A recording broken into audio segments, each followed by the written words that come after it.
just to clarify, the mouth has two parts, two volumes, the anterior and the posterior. The anterior is for madmada. The posterior is for gharghara. Madmada, excuse me, rinsing. Madmada apparently is okay. Gharghara is forbidden. Is that the case? Because the gharghara reaches easily gets swollen. So you have to be careful. Yeah, the gargling. Gargling is no. So that's why what Samah said when you brush your teeth, you go like this. We don't go like this. Is that the case? Exactly. Yes. Exactly. And then when you rinse your mouth after brushing your teeth, try to discharge that water in your mouth. You have to discharge it and don't swallow it. Even for the wudu, some people, they mustahab. It's recommended that you do madmada, rinsing your mouth 3 times. But you have to discharge the water outside your mouth and don't swallow this new water that came into your mouth. صلوا على محمد وآل محمد. شكرا دكتور. بسم الله الرحمن الرحيم. الحمد لله رب العالمين والصلاة والسلام على أنبياء الله جميعا وعلى سيدهم وخاتمهم حبيب إله العالمين أبي القاسم المصطفى محمد وعلى أهل بيته الطيبين الطاهرين المعصومين الذين أذهب الله عنهم الرجس وطهرهم تطهيرا. وبعد، فقد قال تعالى في كتابه الكريم: أعوذ بالله من الشيطان الرجيم، بسم الله الرحمن الرحيم: إنما الصدقات للفقراء والمساكين والعاملين عليها والمؤلفة قلوبهم وفي الرقاب والغارمين وفي سبيل الله وابن السبيل فريضة من الله والله عليم حكيم. صدق الله العلي العظيم. اللهم صل على محمد وآل محمد. One of the most foundations of our faith and our religion is the charity offerings, the sadaqah. Sadaqah is recommended, is not mandatory. Zakat and khums, and I will distinguish between them. These are mandatory items, articles of faith, while charity is highly recommended. Zakat applies to several items. Some of them are not found anymore in our society. In our modern society, these items are not found anymore. Like, for instance, the 3 cattle. The cattle are sheep, cows, and camels. Or the four types of food, which is al-ghillat al-arba, these are 4 crops, which are the wheat, al-hinta, sha'ir, barley, and the dates, and zabib, raisins. These are 4 types of crops. And then the 2 main currencies, which is one of them is gold and the other is silver, and naqdain. These items today, we do not trade with them. Yes, women, they wear jewelry, gold and silver, but we don't save them at home and we do not do business with them. These 7 items, the 3 plus 4, 7, and the 2 9 items, they have to reach a prescribed limit so you can pay the zakat, the taxation of it. Each one of them has a prescribed limit and also certain conditions where the taxes apply to them. Now we come to another item, which is money. Alhamdulillah, all of you make money in this country. Huh? All of you make money, alhamdulillah. And the biggest one who makes good money is the president of this country. He knows how to milk the money from others, alhamdulillah. He's good at this. And I hope he will be good at spending it too, not wasting it on arms deals and, making this earth less safer and creating more conflicts, especially in the Middle East. The Saudis are happy that they made a deal with Americans, not knowing that this junk that they are buying is not going to be of use.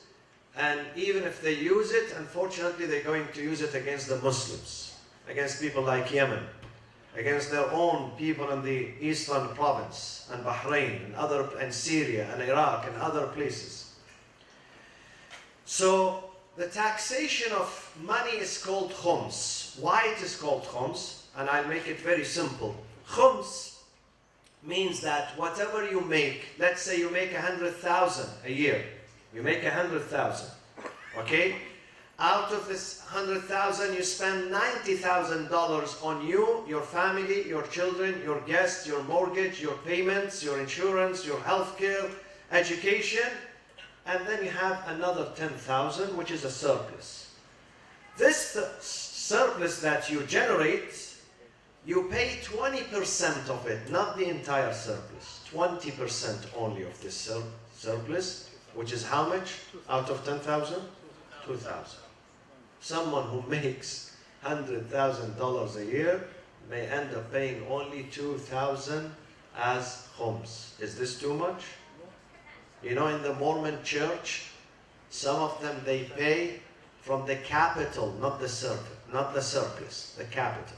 I know some Mormon friends who tell me we pay 40% of the capital, not what they earn, of the capital money every year to the church. This is called the khums. And Imam al-Sadiq alayhi salatu wassalam says, whenever God mentioned prayers, he paired and he joined prayers with what? قَرَنَ اللَّهُ تَعَالَى الزَّكَاةَ بِالصَّلَاةِ. Always God, when he spoke about the prayers, immediately after the prayers, what does he say? أَقِيمُوا الصَّلَاةَ وَآتُوا الزَّكَاةَ, and pay charity. Because the Imam says, فَمَنْ أَقَامَ الصَّلَاةَ وَلَمْ يُؤْتِ الزَّكَاةَ فَكَأَنَّهُ لَمْ يُقِمِ الصَّلَاةَ. If someone does the 5 daily prayers, but he or she does not pay his charity or his zakat or his taxation or the alms, as if he has not done the prayers. The prayers is going to be crippled and dismantled because it does not work. In Islam, we have 2 types of services, not one. One of them, it is between you and God, such as the prayers. The prayers that you do, the 5 daily prayers, other than the Friday prayers that you have to come to the mosque. The 5 daily prayers, it's between you and God. You do it for the sake of God and for the sake of yourself.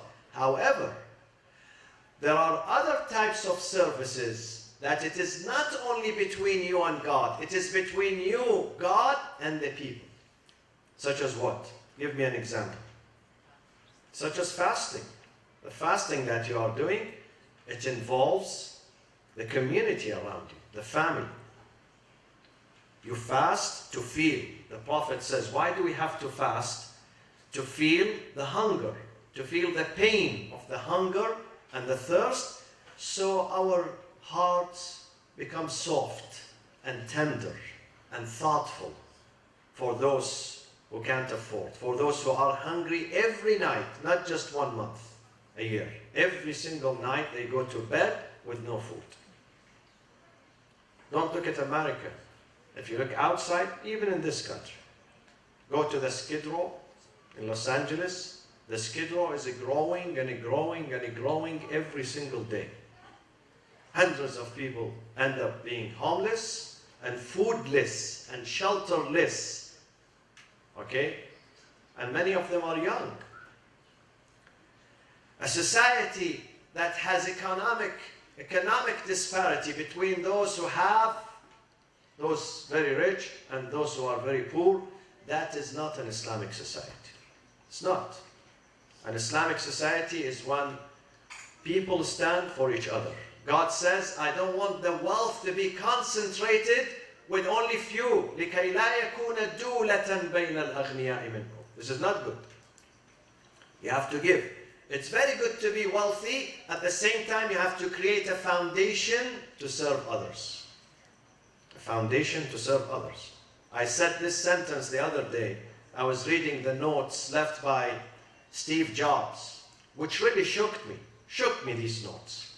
He said after collecting $700 billion, his corporation is the largest, is the most expensive. 700, it's worth, when he died, $700 billion.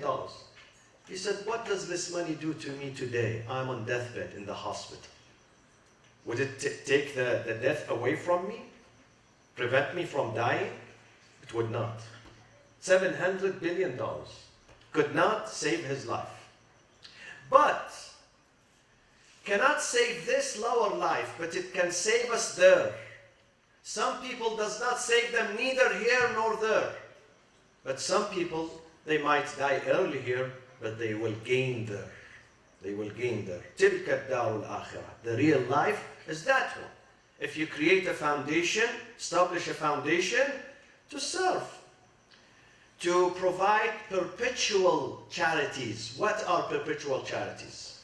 Sadaqatun jari. Perpetual charities is a clinic, a library, kindergarten, school, senior citizens house, hospice, hospital. These are perpetual charities. If you build homes for the needy, for the poor, these are perpetual charities. A mosque where people come and get inspired. This is صدقة جارية. والباقيات الصالحات خير عند ربك ثواب. God says in this life we brag with our kids. I have this much children, this much grandchildren, they are successful, they graduate, they do this. We brag.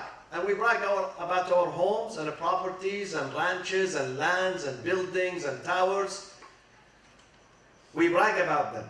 But on the day of judgment, you cannot brag about these things because they are no longer yours. They don't belong to you. What can you brag about on the day of judgment? Perpetual charities. وَالْبَاقِيَاتُ الصَّالِحَاتُ خَيْرٌ عِنْدَ رَبِّكَ ثَوَابًا وَخَيْرٌ أَمَلًا. You can put your hope in them. When you build a school here, when you build an orphanage here, small orphanage, then you can go with hope. You are not worried about your final trip. You know that you have good investments there. You have good 401k, which does not collapse. You created good investment in the akhirah.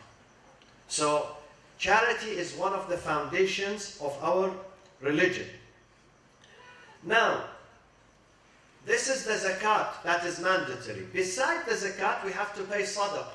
It's good that if we, once in a while, we pay charity. Charity is called sadaqah. Who do we pay it to? Quran says in chapter 9, there are 8 categories who deserve the charity, the sadaqah. You give it to these 8 categories. Number 1, إِنَّمَا الصَّدَقَاتُ لِلْفُقَرَاءِ. Poor person who does not possess, who's the poor? What is the definition of poverty and poor? Living under what? In some countries, those who live under the poverty, what they call it? Poverty line. In some countries, it's about $1. $1. If you have $1, you're not poor in some countries. Can you imagine? If you have $1 bill, you're not poor in some countries. But what is it in Islam? In Islam says, we don't measure it by dollar. We say a poor person who does not possess actual or potential, either actual, and I will differentiate between them, actual or potential means to meet his or her own expenses. Meaning, today was Sunday. For your lodging, for your shelter, for your food, for your family, you need, let's say, $100. Let's say $100 for you and your family to live dignified and meet your expenses. You need $100. If you make $90, you are poor. If you make $99 that day, where you need $100, according to Islam, you are poor. You deserve sadaqah. You can receive it. Not only you can receive sadaqah. At the time of zakat, you don't pay zakat. You know, on the day of Eid, we pay fitriya, zakatul fitriya. The poor people, they don't pay. They are exempted. They get it. They don't pay it. They get it. So if you don't make it today, you need the $100, you don't have it, then Baytul Mal. Baytul Mal in an Islamic society is a treasury. But here we don't have Islamic society. We don't have Sharia, alhamdulillah, in this country. We can't implement Sharia. As soon as you say Sharia, you get deported. So don't say Sharia. Shh. Keep quiet about it. Okay? Baytul Mal is the mosque here, the community, the Muslim community. The Muslim community is Baytul Mal. We are responsible for the family who cannot afford. So either actual or potential. Potential, what does it mean? It means now I have this $100 today, but 2 days from now, I'm not going to have $100. So this is a potential poverty. So if I need, let's say, if someone needs $3,000 a month, he can make only 2,500. So that person is called what? Poor. And then the second category, wal masakin. Masakin are indigent. Those are destitutes. Those are even worse. Miskin is someone who cannot even find food to feed himself and his family. The third one, وَالْعَامِلِينَ عَلَيْهَا. Those who work full-time to collect the charity, they can get their salary from that charity, from Baytul Mal. عَامِلِينَ عَلَيْهَا, to collect the money. They can get it from that charity too. وَالْمُؤَلَّفَةِ قُلُوبُهُمْ. Who knows who's مُؤَلَّفَ قُلُوبُهُم? Who deserve charity? Prisoners of war. No, they come to the prison. مُؤَلَّفَ قُلُوبُهُم, who are they? غير المسلمين. مُؤَلَّفَ قُلُوبُهُم are non-Muslims. They don't even know God. They don't share the faith with you. They don't pray. They are non-Muslims. Non-Muslims. But you are trying to attract them, مؤلفة, to bring their hearts into God, into the path. Therefore you give them as a gift or as a help, because they are also human beings. Some people say, they don't deserve. I only give to my village, to my cousins, to my community. I don't care about others. This is not good charity. Good charity is when you give regardless. You don't look at people colors, people aqidah, ideology, people religion, whether they believe in God, they don't believe in God. Leave them alone. Leave them alone. Leave them for God to decide. We don't judge people. مُؤَلَّفَ قُلُوبُهُمْ are those non-Muslims that you are hoping to attract them to faith. Attract them to the right path. So you can spend from charity that you collect on them. That was number 4. Number 5, وَفِي الرِّقَابِ. وَفِي الرِّقَابِ, at the time of early Islam, now we don't have it. They used to have slaves. So you use the money of the charity to free the slaves. To buy them from the market and then set them free. To free the slaves with the money of charity. You can do that. This is number 5. Number 6, وَالْغَارِمِينَ. Who are al-gharimun? Gharimun are someone who took a loan, a debt, the debtors, who cannot repay the loan. He can't. He lost his business, he lost his shop, he lost his house. He or she cannot repay the loan to the bank, to the charity, to whatever. You can repay their debt from what? From the charity box. From the charity, Al-Gharimun. And then after that, number 6, وَفِي سَبِيلِ اللَّهِ. What is سَبِيلِ اللَّهِ? Anything that benefits the cause of God. Anything. Anything that you know it benefits the cause and the way of God, you can give the charity. Such as what? Medication. Medication is vital for some people. If they don't get medication, they die. Or taking them to the doctor. Not just medication. Paying for their surgery, paying for their X-ray, paying for their MRI, paying for their transportation. This is fi sabilillah. Any good cause that serves the humanity, you can spend on that from charity. And number 8, the last item, وابن السبيل. Ibn al-Sabil is a traveler who went to somewhere and he became stranded. He lost his money. He doesn't have means to go back home. So you purchase a ticket. Not first class ticket. No, economy ticket. Yeah. Because some people say, I want to go back with first class. Because my back, hurts me, so send me back to Iraq with first class. I said, inshallah ta'ala, I'll take you with me. So whatever you can afford, those who are stranded and they don't have a house or a shelter. I said this in Karbala 2 months ago, in the shrine of Imam Hussein. And I believe strongly in this. And I said this story many times. I said, what is Islamic society? Do we have to shout always, Allahu Akbar, La ilaha illallah, Muhammad Rasulullah, we carry the Quran, we pray in the street? Is this Islamic society? Or the Islamic society that is based on dignity. You save people's dignity and honor. And I gave this example in Karbala 2 months ago, back in April. I said, I went to Tabriz last year, and I saw with my own eyes. I never saw someone begging, never. We went to the old quarter of the city, we went to Old Town, the bazaar, the mosque, the oldest mosque. Never ever I found a person saying, I need food, I need money, I need. While you go to other cities, they chase you. In Iraq, in Iran, in Saudi Arabia, in Muslim countries, in Egypt, in anywhere you go. 55 Muslim countries we have. People chase you in every city, they beg. You go here to LA, they beg. You go to New York, they beg you to give them food.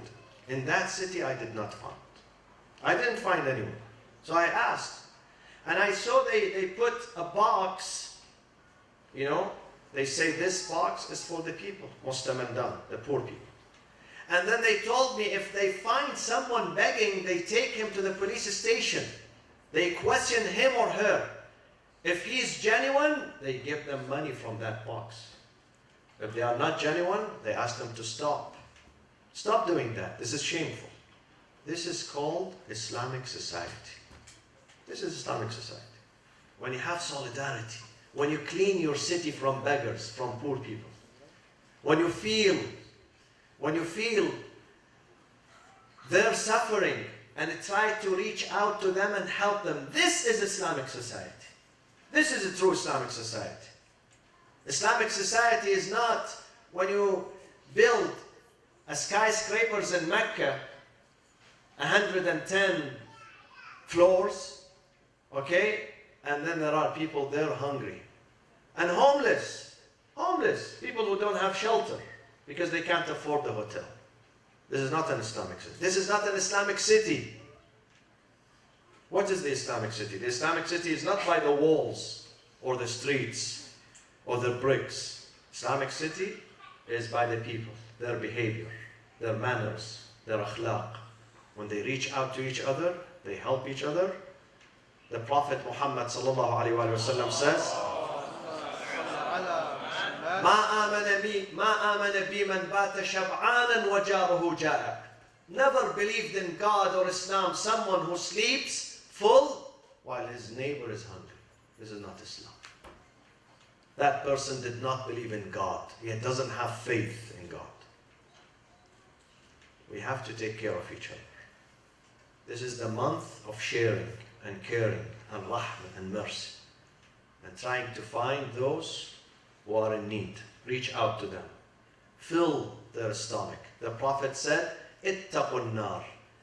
He was telling his community that if you want to avoid hellfire, give food to someone. Some of them, they stood, they said, Ya Rasulullah, ma kulluna yaqdiru ala dhalik. We can't afford. We don't have food ourselves. How can we host someone? He said, ittaqun nar walau bishiqqi tamrah. Avoid hellfire Even if you give, did you see the dates we have today? Did you see it? He said half a piece, not full.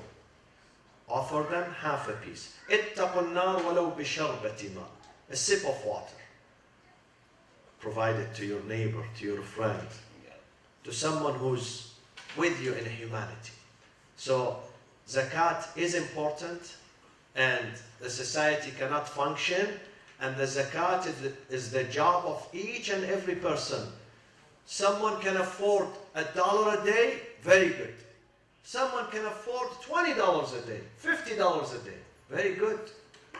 Don't give.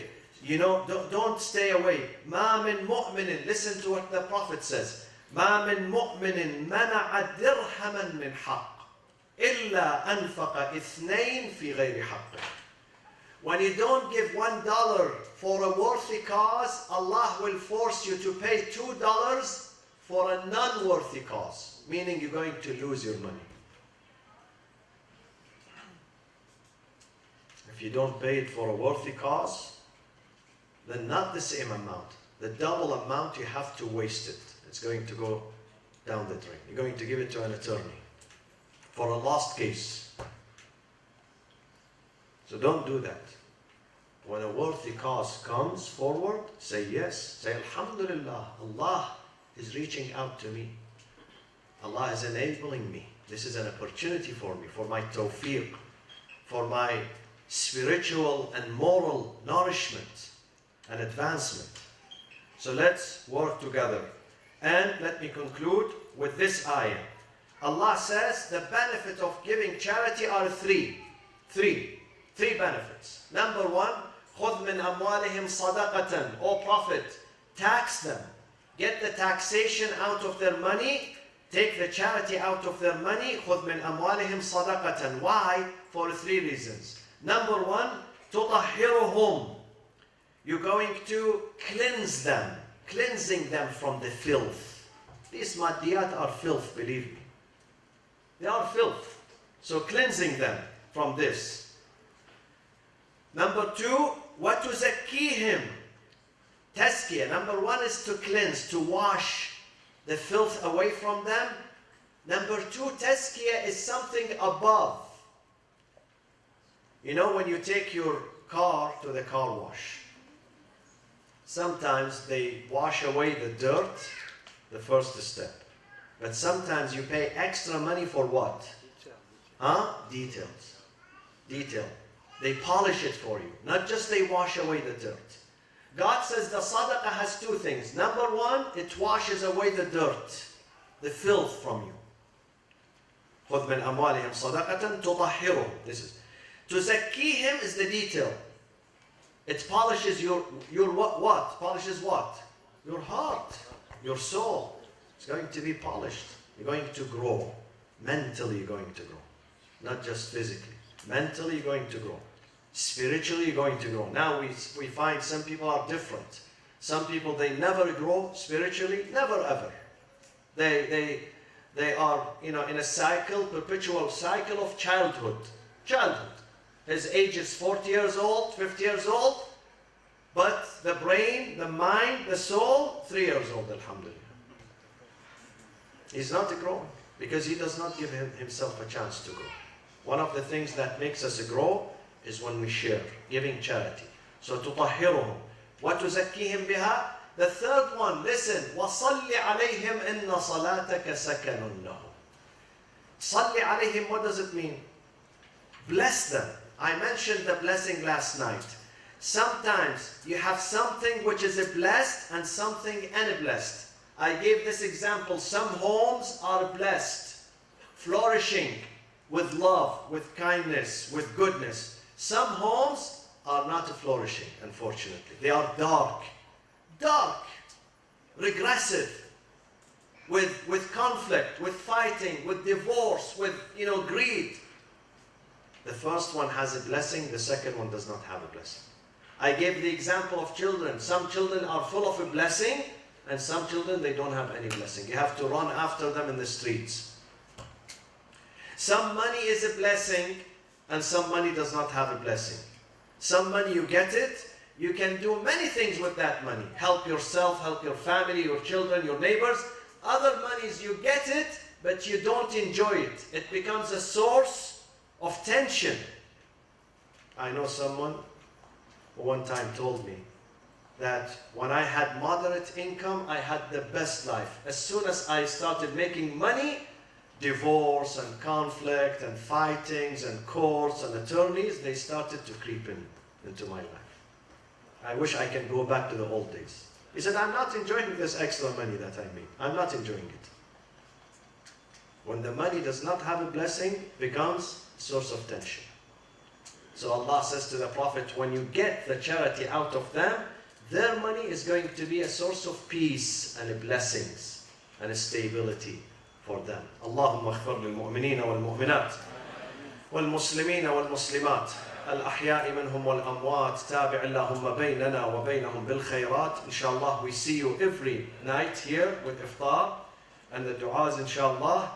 And we ask you to invite your neighbors, your friends, especially the people who are not Muslims in your community. Invite them to come and experience the beauty of the month of Ramadan at this masjid, inshallah. وعجل اللهم في فرج سيدنا ومولانا صاحب العصر والزمان وإلى أرواح المؤمنين والمؤمنات ثواب الفاتحة مع الصلاة على محمد وآل محمد.